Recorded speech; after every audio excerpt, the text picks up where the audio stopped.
صبر کی ایک تقسیم ہے جو علماء نے کی ہے. 3 بنیادی قسم کے صبر ہیں. الصبر علی الطاعہ، اطاعت پر صبر کرنا. حکم ہے روزہ رکھو، روزہ رکھنا ہے، چاہے پیاس سے حلق میں کانٹے پڑ رہے ہوں، مئی اور جون کا روزہ ہو. یہ جو ہے صبر علی الطاعہ ہے، اطاعت پر اللہ کا حکم ہے. آپ کہیں گئے ہوئے سوات کا اذان صبح کا وقت ہے اور آپ کو وضو کرنی ہے، پانی موجود ہے لیکن یخ ہے، ہاتھ لگانے سے بھی انسان خوف کھاتا، اتنا یخ. لیکن جب پانی ہے تو وضو تو کرنا ہوگا، صبر کرنا پڑے گا. یہ صبر علی الطاعہ کی ایک مثال ہے کہ اطاعت جو ہے اس کے لیے صبر کرنا، جھیلنا، اس کی سختی کو برداشت کرنا، اس میں جو تکلیف ہو اس کو جھیلنا. اللہ یہ کہ انسان بیمار ہو اور اندیشہ ہو کہ اتنے ٹھنڈے پانی کے استعمال کرنے سے جان جانے کا اندیشہ ہو، وہ بات دوسری ہو جائے گی. لیکن ایک آدمی صحت مند ہے، کوئی ایسا عذر نہیں ہے، کوئی بیماری نہیں ہے، تو اسے بہرحال وضو کرنا پڑے گا. اس لیے کہ وضو جو تیمم کی شرط ہے کہ پانی موجود نہ ہو، وہ شرط یہاں پوری نہیں ہے، پانی تو اویلیبل ہے. تو صبر علی الطاعہ، اطاعت پر صبر کرنا. تمام احکام جو ہے شریعت کا ان پر عمل کرنا جو ہے. اب صبح کا وقت ہے، ابھی آپ کو بڑی بسا اوقات ہوتا ہے، آپ کا بھی تجربہ ہوگا، کوئی مریض ساری رات کراہتا رہا ہو، فجر کے قریب آ کر کچھ سکون سا ہو جاتا، سو جاتا. یہ بڑی ٹھنڈی جو ہے وہ نیند ہوتی ہے صبح کی. اسی لیے اقبال کو جواب شکوہ میں جو اللہ تعالیٰ نے فرمایا تھا، کس قدر تم پہ گراں صبح کی بیداری ہے، ہم سے کب پیار ہے، ہاں نیند تمہیں پیاری ہے، صبح کا اٹھنا تو تم پر بہت بھاری. یہ صبر علی الطاعہ، صبر علی الطاعہ ہوگا کہ کچھ بھی ہے، بہرحال فجر کا وقت ہو گیا ہے، اٹھنا ہے، لازماً اٹھنا ہے. یہ ٹھنڈی ٹھنڈی جو ہوا چلی ہے، سخت گرمی کا موسم ہو، حبس میں رات گزری ہو، صبح کے وقت کوئی نسیم سحری تھوڑی سی چلے گی اور ایسی لوریاں دے گی، ایسی تھپکیاں دے گی کہ آدمی جو ہے وہ چاہے گا کہ بس میں اب آرام کروں، سو جاؤں. اٹھنا ہے، نماز کا وقت ہے، نماز فرض ہے. تو الصبر علی الطاعہ. دوسرا صبر ہے الصبر عن المعصیہ، معصیت سے رک جانا، صبر کرنا. کوئی لذت ہے کام و دہن کی لیکن ہے ممنوع، غلط ہے، حرام شے ہے، لہذا رکنا ہے. یہ ہے صبر عن المعصیہ. وہ ہے صبر علی الاطاعہ، اور یہاں آئے گا عن الصبر عن المعصیہ، معصیت سے اپنے آپ کو روکنا، بچانا.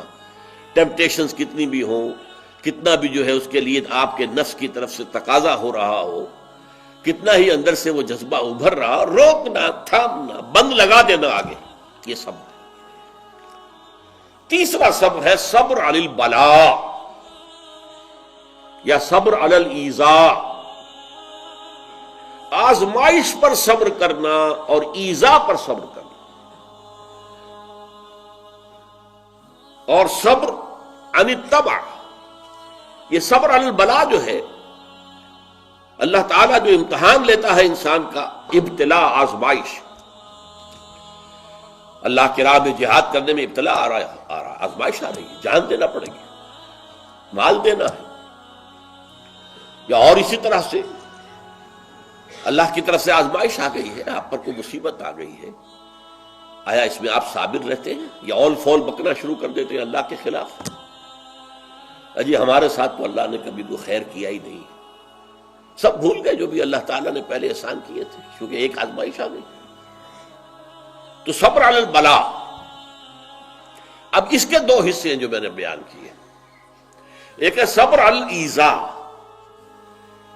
آپ اسلام کی دعوت دے رہے ہیں، کوئی آپ کو ایذا پہنچاتا ہے، سخت ایذا پہنچاتا ہے. یہ ایذا وربل بھی ہو سکتی ہے، یہ ایذا فزیکل بھی ہو سکتی ہے.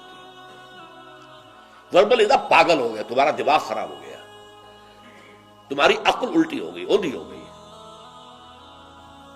تم کسی